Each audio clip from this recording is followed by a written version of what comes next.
Hello, comrades. Welcome to another episode of Hacha y Machete. I am your host, Javier. On today's episode, we will be talking about the direct colonization of Puerto Rico post the American Spanish War, in which the United States government illegally acquired the territories of Guam, the Philippines, Puerto Rico, and Cuba. It all started in 1898. Or did it? In reality, it started in 1492 with the arrival of the mass murdering colonizer and white supremacist Christopher Columbus, who got his calculations on how to get to India totally wrong. For the next 400 years, Spain ruled over the island with an iron fist. The Taínos who resisted colonization, slavery, and assimilation were publicly tortured and publicly executed in front of many other natives so that they can show, and I quote, what happens to those who rebel against the crown and God, end quote. Within the first 20 years of the Spanish colonization of the Caribbean, approximately 50 to 60% of the Taínos were killed off, and the rest hid in the mountains and coastlines of the island, where they mixed with the African slaves that were brought over to replace the number of Taíno slaves that were killed by the Spaniards. This is where the misinformation campaign and propaganda of all the Taínos were wiped out by the Spaniards came from, so that they can justify bringing over more slaves to dig for gold and many other resources around the Caribbean. The natives had many uprisings against the colonizers, but given the fact that the Spaniards were already heavily trained in warfare and had more advanced weapons than the natives, they basically stood no chance at all. But one of the most significant uprisings happened in September 23rd of 1868 with what is referred to as El Grito de Lares, where many revolutionaries and people from the northern, western, and southern part of the island got together to overthrow the Spanish military dictatorship that was on the island. There was actually a group of leaders who even had a president and many other structures of government. Francisco Ramirez Medina was the president. Aurelio Mendez was the Minister of Interior. Manuel Ramirez, the Minister of State. Celedonio Abril, Minister of Treasury. Federico Valencia, Minister of War. Clemente Millán, Minister of Justice. Bernabé Paul, Secretary of Presidency, and Manuel Rojas, Commandant-in-Chief. Although plans originally called for the insurrection to begin on September 29th, their discovery by Spanish authorities forced the rebels to move up the date. They agreed to strike first at the town of Lares on September 23rd. On that day, some 400 to 600 rebels gather in the hacienda of Manuel Rojas, located in the vicinity of Pensuela, on the outskirts of Lares. Poorly trained and armed, the rebels reached the town by horse and foot around midnight. They looted local stores and offices owned by the colonizers and took over the city, proclaiming the new Republic of Puerto Rico. Spanish merchants and local government authorities, considered by the rebels to be enemies of the fatherland, were taken prisoners. The following day, September 24th, the Republic was proclaimed under the presidency of Francisco Ramirez. All slaves who had joined the uprising were declared free citizens. The rebel forces then departed from Lares to take over the next town of San Sebastián del Pepino. The Spanish militia, however, surrounded the group with a strong resistance and caused the rebels to retreat back to Lares under the leadership of Manuel Rojas. Upon an order from Governor Julián Pavia, the Spanish military quickly rounded up the rebels and brought the insurrection to an end. Some 475 rebels were imprisoned, Manuel Rojas among them. On November 17th, a military court imposed the death penalty for treason and sedition on all prisoners. Nevertheless, in an effort to ameliorate the tense atmosphere on the island, the incoming governor, Jose Larueno Sanz, detected a general amnesty early in 1869, and all prisoners were released. But even though the fight for total independence was lost, a lot was gained from it. Slavery came to an end on the island. From 1869 to 1898, the Puerto Rican economy boomed. And a big reason for that was because the people had chosen a government structure. We were already on our way to become independent. We were sitting down and, calling for the independence of the island. And as you know, by the end of the 1800s, Spain was losing a lot of ground across the Latin America area until the Spanish-American War began. And in December 10th of 1898, the United States illegally acquired the colonies of Puerto Rico, the Philippines, Guam, and Cuba from Spain, with what is known as the Paris Treaty of 1898. No Cubans, Puerto Ricans, Filipinos, or Chamorros, native Guam people, were present in that treaty at all.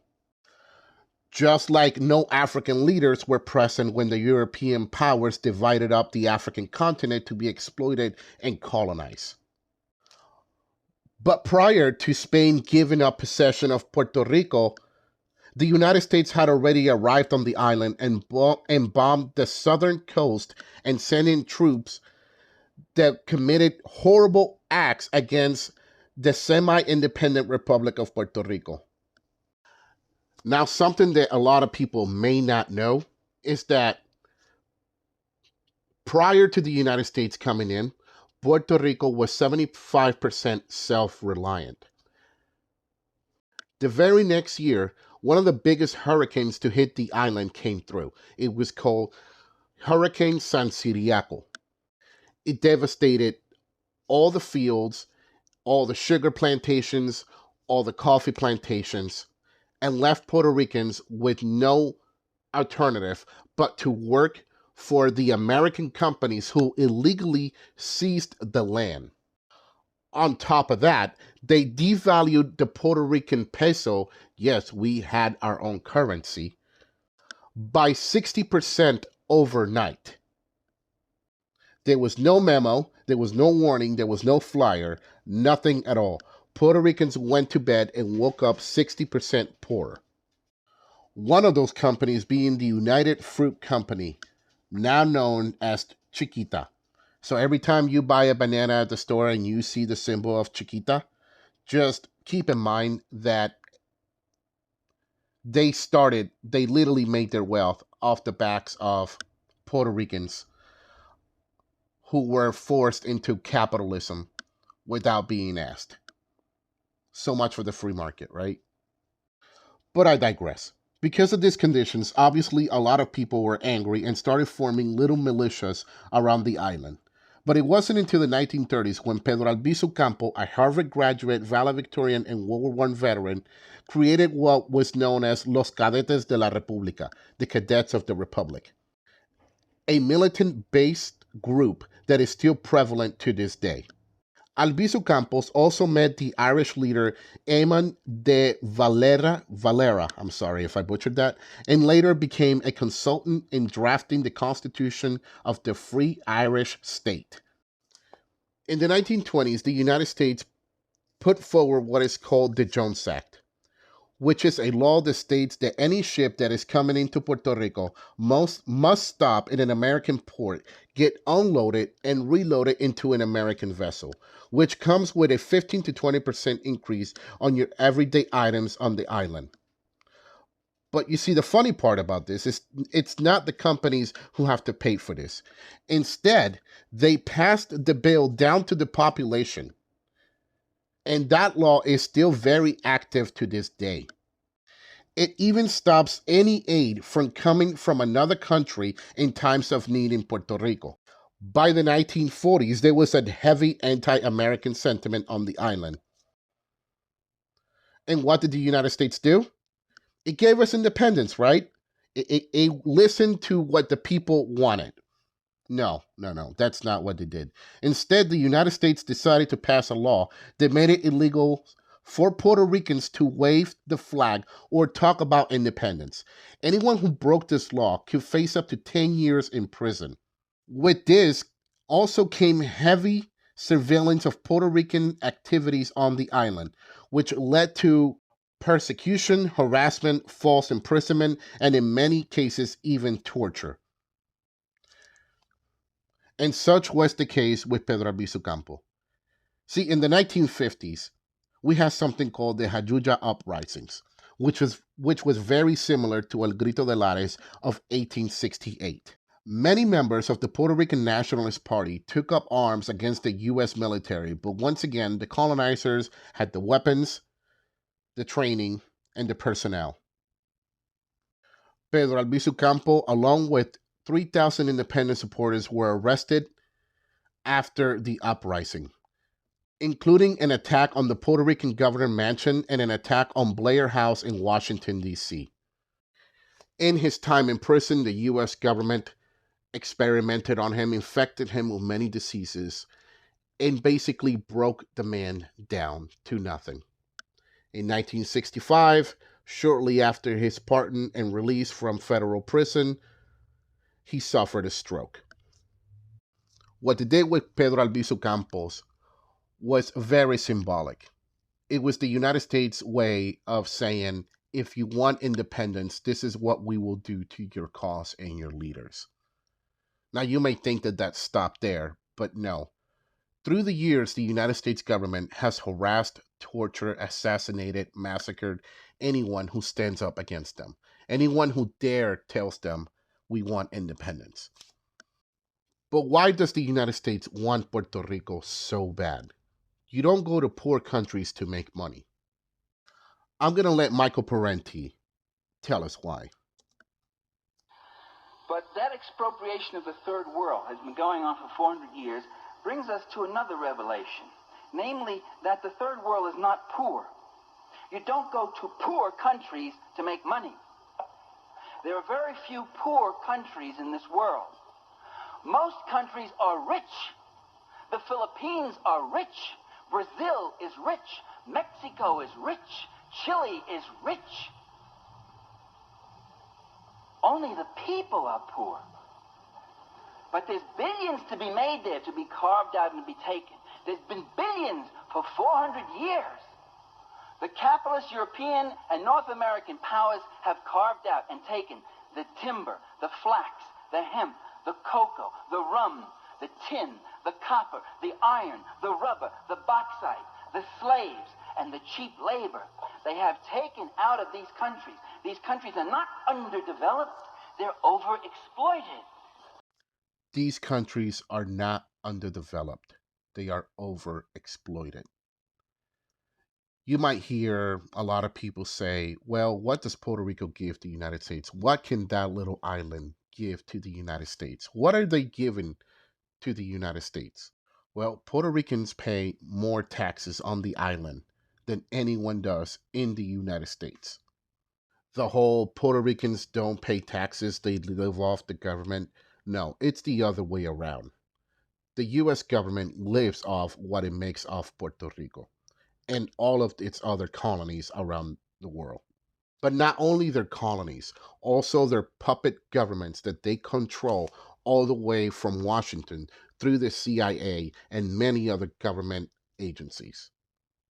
But not only did they take the land from Puerto Ricans, not only did they kick them out of their homes, not only did they take their education system and their healthcare system, they also infected our women with cancers. They tested on women so white liberal women in California and other parts of the USA can get abortions. So every time we hear about an abortion clinic or abortion or this or that, you can thank all the experiments that they did on Puerto Rican women without their consent and without their knowledge. And no, this is not me saying that I am against abortion. I believe that a woman can do with her body whatever she wants. It is her choice, her body. I am just giving you historical context of how it all began and how it was all done. I personally knew people, women in Puerto Rico, who could no longer have kids or ever had kids. And when you start putting all the pieces together, you realize that these women were part of that mass sterilization and mass campaign of testing on women. And a lot of people are always going to hit Puerto Ricans with the old, but you have a citizenship. You can go in and out of the island. If you want to vote for president, all you have to do is move to a state in the United States. Why does a Puerto Rican who has no connection to the people in the United States have to travel to their country to vote for a president? Why don't we have representation in Congress? Why don't we have our own president? Well, because in the words of the United States government, we are too poor, too black, too brown to take care of ourselves. So they have to come in and take care of us, aka white savior complex. They themselves put the conditions forward for Puerto Ricans to fail, for Puerto Ricans to have nothing, not even a piece of land on the island, and then turn around and blame us for those conditions and say, we're just trying to save you from yourself. Growing up, my grandfather had a very anti-American sentiment. He didn't like Americans that much. He didn't like gringos that much. Now that I look back and I see the history, I realize he was 100% justified in his hatred to gringos. Pedro Albizu Campos himself said, if Puerto Ricans go down the path of capitalism, in the future, Puerto Ricans won't own anything on the island. And that is where we are now. Puerto Ricans do not control the government. Puerto Ricans do not control the laws. Puerto Ricans do not control the policies. Puerto Ricans don't control nothing on the island. They have no representation in Congress. They cannot vote for president. They are basically born on the island to either join the U.S. military or get on a plane and come to the United States to work for a capitalist overlord.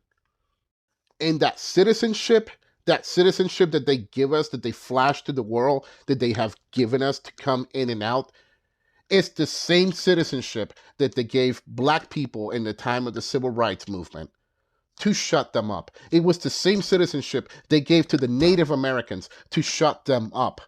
It is not equal to the citizenship of a white person who is born in the United States. And if you doubt that, and if you say that I am wrong on that, if you're a person of color, if you are Latino, if you are black, if you are whatever other color other than white, I dare you to grab an M16 and walk down the street and see how that turns out for you. Because we have seen many cases in the United States of white people walking down the street with guns and nothing happens to them.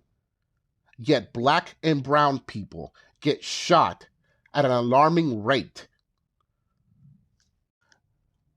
We are second-class citizens, but if you live in Puerto Rico, you are basically a third-class citizen. But through all this oppression, through all this murders and assassination and silencing of our movement, Puerto Ricans have resisted. Puerto Ricans have fought back. Puerto Ricans have shown the United States government that we are not a group of people that you can mess with, and we won't fight back. We have people like Rafael Cancel Miranda, Lolita Lebron, Filiberto Ojeda. These people literally put their life on the line for the independence and the sovereignty of Puerto Rico. And even if I don't get to see it in my lifetime, Puerto Rico will be free. Puerto Rico will be sovereign. And the Puerto Rican people will finally be able to put their head up high and say, we are an independent republic. Viva Puerto Rico Libre, end colonization, and crush capitalism. Hasta la victoria siempre.